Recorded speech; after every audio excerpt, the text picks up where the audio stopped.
So as the election year heats up, we're going to hear a lot of ideas about health care in our country. One of our Fox panelists says almost all candidates, Republican and Democrat, are on the wrong side of the issue. In the latest issue of Forbes magazine, Yoron Brook of the Ayn Rand Institute, frequent guest here, writes that the real problem is Americans have come to view health care as a fundamental right. Says it's not. He joins us now to explain that view and debate it with the rest of our panel, along with Nicole Ridgway of smartmoney.com. She's a senior editor. All right, Yoron, we'll take you on here. What do you mean that it is not a fundamental right? Well, I don't think you can have a right to a good or product or service that somebody else provides.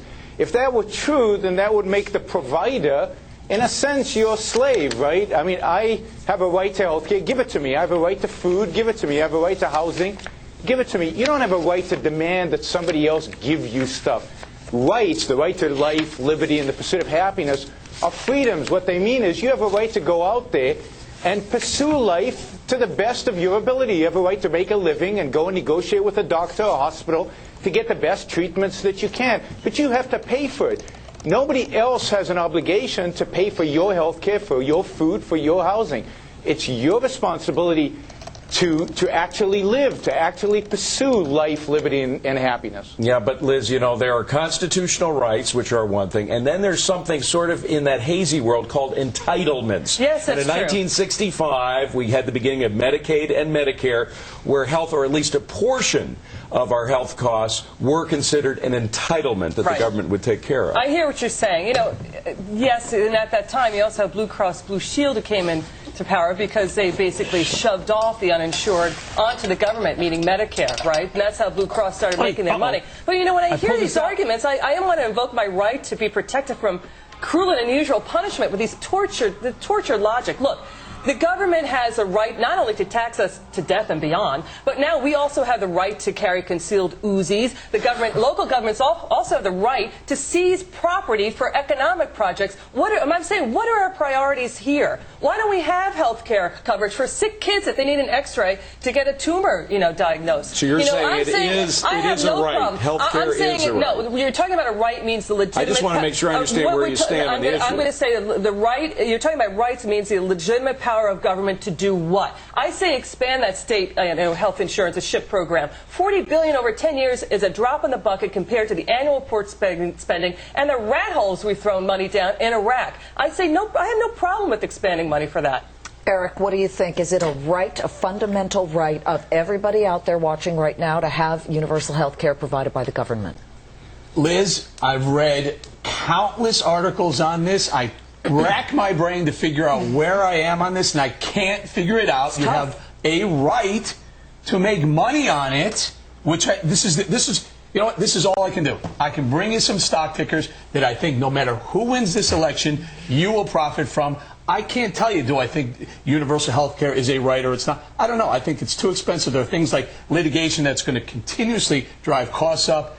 But that being said, if you own things like Merck, if you own things like Stryker, the population is aging. They're buying orthopedics. They're buying analgesics. Is that right? Analgesics. They're buying things, and that's going to continue. Some now too. Doesn't matter if it's Hillary. Doesn't matter if it's McCain. It doesn't matter who it is. They're going to continue to buy. And that's the only right I can really claim. Stryker makes a lot of the hospital beds. If you've ever been in a hospital and they go up and down, Stryker makes that equipment. Yeah. All right. So Eric brings us back to how you make money on all of this. But Yoron, here's what I worry about, and it would seem to fall on your side of it. When you make it universal and you get the government involved, you kill the quality sometimes. And my father was a surgeon, and he felt that like the insurance companies getting involved killed the quality of a lot of medical health care out there.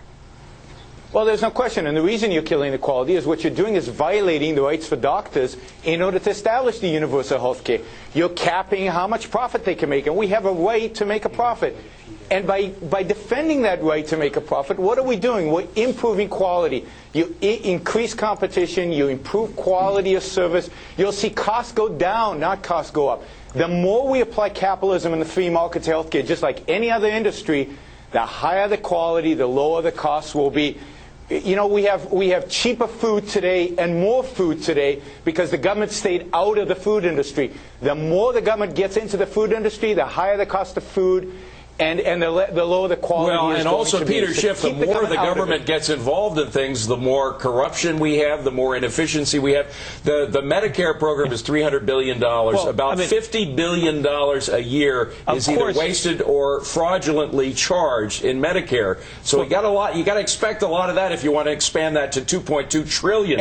Yeah, you always have underestimated by a big excuse me. shot. All right, Peter, go ahead. Euron is 100% correct. You know, whenever the government gets involved, you're going to have this. Look at the cost of making a phone call. Look at how much that has gone down over the years. Compare that with the cost of mailing a letter.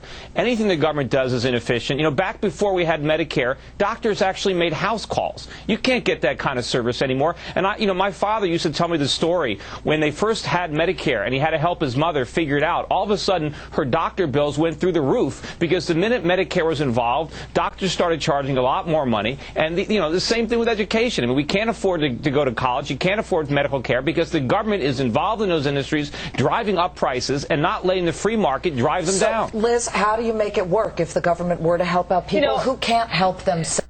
Let's be compassionate here. That's a great question. And look, I'm not saying, look, you see how the government runs the Department of Motor Vehicle. We think that the government's going to do a good job taking care of health care. But you guys, you think that the private sector is going like gangbusters, doing a good job of it? Look at the corruption in the insurance industry. Look how much inflation it costs. Liz, it's a terrible system, but it's a lot better than the alternative. I'm agreeing with that. I'm saying there's a middle ground to be found. Go ahead.